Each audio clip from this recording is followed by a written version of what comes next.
आप सब और क्या हाल समाचार हैं आपके। सबसे पहले तो अगर आपने जो हमने फ्री स्ट्रैटेजी दी है नोट प्रिंटिंग मशीन वाली, अगर उसका लिंक लेकर रोज निफ्टी, बैंक निफ्टी और एशियन पेंट से प्रॉफिट नहीं कमा रहे हैं तो अभी का भी आपके स्क्रीन पर नंबर दिख रहा है 9708094321।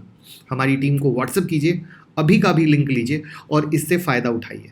और अगर जो हमने स्ट्रेटजी बताई है उसमें कोई भी दिक्कत होता है तो इंस्टाग्राम पे हमें मैसेज कीजिए, वी विल हेल्प, जिससे कि आप पैसा कमा सकें। बहुत लोग पैसा कमा रहे हैं और अगर आप उससे भी ज़्यादा सीरियस ट्रेडर हैं तो आप मेंबरशिप ज्वाइन कर सकते हैं, जहां पर मेंबरशिप के अंदर उस स्ट्रेटजी की वीडियो परमानेंट के तौर पर है और हर दिन किस किस तरीके से वो बेहतर आप कर सकते हैं उसको मैं और भी अनदर लेवल पे एक्सप्लेन करता रहता हूं। और बहुत सारे, एक छोटी सी ग्लिम्स में आपने देखा होगा, बहुत सारे स्टॉक भी देता रहता हूं। जैसे इसके अंदर हमने बहुत सारे स्टॉक भी दिए हैं, बहुत सारे अपडेट भी हैं। तो अगर आप सीरियस ट्रेडर हैं तो आप यहां से ज्वाइन बटन दबाकर ज्वाइन कर सकते हैं। बट इंस्टाग्राम पर जरूर अपने चार्ट दें, मैं आपके चार्ट के इंतजार में हूं जिससे मैं आपकी हेल्प कर सकूं और आप पैसे कमा सकें। आज की वीडियो एक बिग लर्निंग है, बियर और बुल की लड़ाई का बेस्ट एग्जांपल है।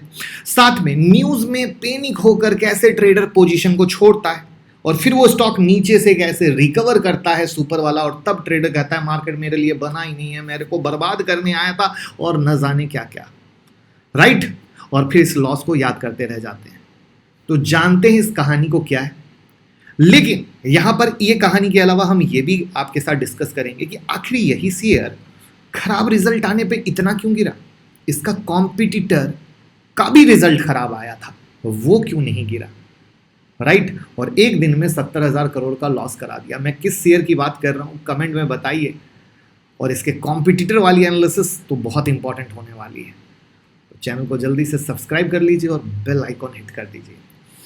हम बात कर रहे हैं इन्फोसिस की, जहां आज भारी गिरावट हुई और 12% की गिरावट के साथ 52 वीक के लो पर पहुंच गया।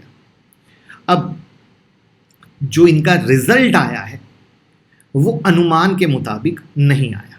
जी हाँ, जो एक्सपेक्टेशन थी वो नहीं आया, उस पर भी हम आएंगे लास्ट में। पहले क्या है तो कंपनी का नेट प्रॉफिट 8% तेजी के साथ 6,128 करोड़ रहा, जबकि ऑपरेशन से रेवेन्यू 16% की तेजी के साथ बढ़ा और 37,441 करोड़ पहुंच गया। तो अब ये माना जा रहा है कि ये प्रॉफिट और रेवेन्यू दोनों एनालिस्ट के मुताबिक नहीं रहे, जो इनके लिए बहुत बुरी बात रही।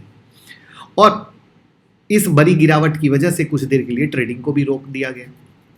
अब इस रुकने की वजह से 27 लाख इन्वेस्टर पर इसका असर हुआ। यहां पर एक चीज और बता दो, ये आज की गिरावट की जो कहानी है, अमेरिकी डिपॉजिटरी रिसिप्ट एडीआर ने पहले ही बता दिया था कि मंडे को इन्फोसिस की लंका लगने वाली है, जिसको हमने ट्विटर पर शेयर भी किया था।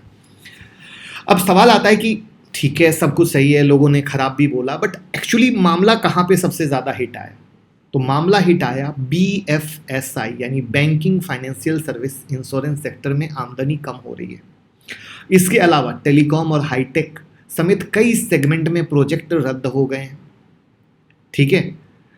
कई कंपनियों के प्रोजेक्ट लेट आ रहे हैं TCS में, लेकिन इन्फोसिस में तो भैया प्रोजेक्ट रद्द तक हो रहा है। ध्यान से सुनिएगा, ये एक बिग डिफरेंस है। प्रोजेक्ट लेट आना और एक होता है कैंसल होना, दोनों में बहुत डिफरेंस है। तो यहां पर अब TCS और इन्फोसिस की बात करें तो रिजल्ट तो दोनों के ही खराब। तो जो माना जा रहा है कि इन्फोसिस के वैल्यूएशन कम थे, इसलिए शेयर में जमकर खरीदारी हुई थी, ठीक है। जो कंपनी के CEO हैं सलील पारिक, उसके बाद इन्वेस्टर का भरोसा बढ़ा था। इंडेक्स में भी इन्फोसिस का वेटेज ज़्यादा है। इन्फोसिस का वेटेज है 6.75%, TCS का वेटेज है 4.33%।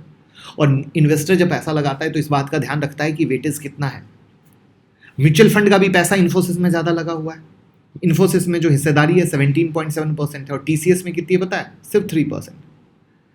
तो ये वो एक डिफरेंस है जहां पर क्या होता है, जब उम्मीद की आग बहुत ज़्यादा होती है और डिसअपॉइंटमेंट होती है तो वो उतनी ही तेजी से गिरता है।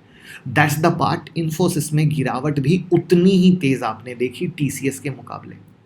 अब यहाँ पर एक और मास स्ट्रोक है, नीचे से तो हुई सुपर रिकवरी। क्यों हुई? लो क्या लगा 1185 के पास का, और 1185 के पास से फिर जब ये भागा तो बड़ा खतरनाक भागा और मोटा मोटा क्लोज कहाँ हुआ, 1258 पर। यानी सोचिए जिसने नीचे में माल काटा हो वो तो आज बहुत परेशान। तो प्लीज़ बताइए कि कौन कौन लोगों ने नीचे में माल काटा है। उसके बाद मैं एक बड़ी इंटरेस्टिंग सी चीज़ बताता हूँ। इसकी नीचे से रिकवरी करने के जो सबसे इंपॉर्टेंट कारण था वो था जितने भी ब्रोकिंग हाउस है जिसने भी इनका टारगेट डाउन साइड किया था या न्यूट्रल किया था, वो सब टारगेट 1200 रुपये के आसपास का था, जो कि 1185 पे आकर मैच कर गया और नमस्ते हो गया। ड्यू टू दैट रीजन उस पे आके मैच होने के साथ साथ 1185 पर एक वीकली सपोर्ट भी था जिसको मैं चार्ट से दिखाने वाला हूं। तो वो एक रीजन था जो मार्केट को पॉजिटिव सेंटिमेंट्स की तरफ ले गया। चलते हैं चार्ट पर। यहां पर आपके सामने इन्फोसिस का चार्ट है, जो ये लो 1185 का लिया है, ये वीकली का सपोर्ट है जहां से ये भागा है। तो अब अगर इन्फोसिस में एक बड़ी मंदी आनी है या एक नेक्स्ट लेवल की गिरावट होनी है तो सबसे पहले इसे 1185 के नीचे बंद होना है। इस बात को वैसे याद रखिए जैसे निफ्टी के बारे में बोला था कि निफ्टी में अगर काफ़ी बड़ी गिरावट होनी है तो उसे 16,750 के नीचे बंद होना है, जो कि वो दिया नहीं। सेम वैसे ही अगर इन्फोसिस में नेक्स्ट बड़ी मंदी आनी है, नेक्स्ट गिरावट होनी है, तो 1185 के नीचे बंद होना जरूरी है। ये थे ट्रेडिंग पॉइंट की बात। अब हम आते हैं इन्वेस्टिंग पॉइंट की बात। इन्वेस्टिंग पॉइंट के बाद के हिसाब से जो मेरा मानना है कि जैसे हम सिर्फ इन्फोसिस को नहीं पकड़े, हम बाकी भी अदर आईटी सेक्टर को पकड़े, तो आखिर मामला क्या है, क्यों हो रहे हैं कहानी खराब आईटी सेक्टर में। तो जैसा कि आप सबको पता है, लगातार यूरोप और अमेरिका में इकोनॉमिक क्राइसिस की बात, बैंकिंग क्राइसिस की बात, मंदी की बात, रिसेशन की बात जो कही जा रही है, वहाँ पर आईटी कंपनियों का जो रेवेन्यू है वो ज़्यादा से ज़्यादा कहाँ से आता है, अमेरिका और यूरोप से।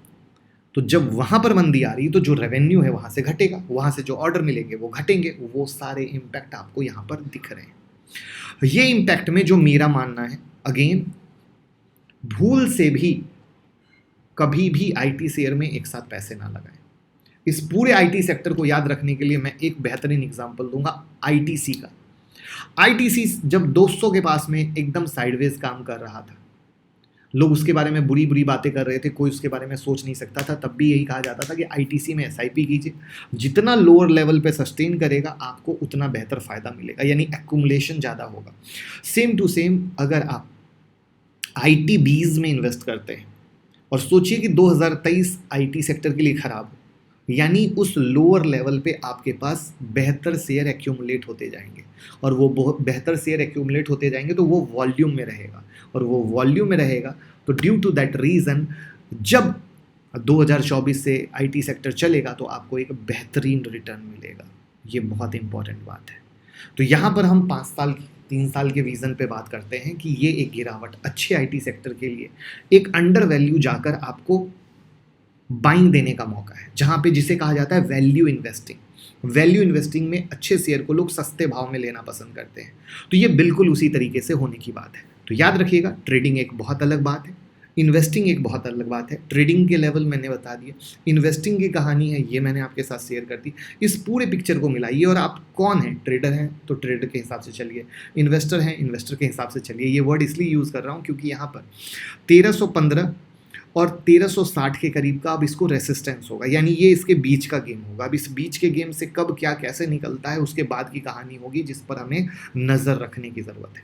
तो ट्रेडर इस लेवल के हिसाब से गेम प्ले करें, इन्वेस्टर उस वैल्यू एडिशन के हिसाब से प्ले करें, तो वो उनको बहुत ही ज़्यादा हेल्प देने वाला है। तो मेरे को उम्मीद है कि इन्फोसिस का सारा डर निकल गया होगा, प्लस ये नीचे से रिकवरी के पॉइंट को भी एक्शन जो आपने देखा कि हाँ जल्दबाजी नहीं करना चाहिए, क्या कहानी है समझना चाहिए, तो आई होप हेल्प हुई होगी। अगर उसके बाद भी अगर आपको लगता है कि इन्फोसिस से रिलेटेड कोई सवाल है तो कमेंट में बता दीजिएगा, मैं उसको कवर कर लूँगा। Thank you so much.